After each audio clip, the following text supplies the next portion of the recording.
ఎన్నడూ హింసింపబడకూడని ప్రాణి అంటూ ఈ లోకంలో ఉంటే ఒకే ఒక్క ప్రాణి ఉంది, అదే గోమాత. అసలు అది ఎన్నడూ హింస పొందకూడదు. గోమాత హింస పొందిందనుకోండి, అక్కడ సుఖశాంతులు ఉండవు. గోమాత హింస పొందినటువంటి దేశంలో శాంతి ఉండేటటువంటి అవకాశము ఉండదు.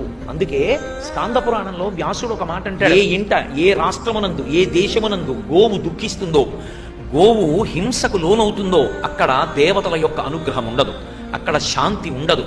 గోవు ఎప్పుడూ రక్షింపబడవలసినటువంటి ప్రాణి. గోవు యందు పరమాత్మకి ప్రత్యేకమైనటువంటి శ్రద్ధ.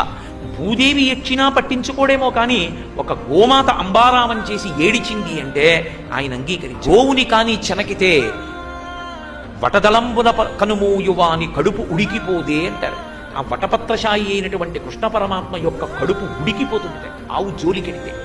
భూదేవి భగవంతుడు తన వైపు చూసి తన భారాన్ని తగ్గించాలన్ననాడు మొట్టమొదట ఏ రూపాన్ని పొందుతుందంటే గోరూపాన్ని పొంది ఏడుస్తుంది. గోరూపాన్ని పొంది ఏడిచిందా ఈశ్వరుడు అంగీకరించడు. భూమికి భారం అన్న మాట ఉండదు, ఇన్ని వస్తువుల చేత భారం అన్న మాట ఉండదు. భూమికి భారం ఒక్కటే. ఏది భారము అంటే పాపమే భారము.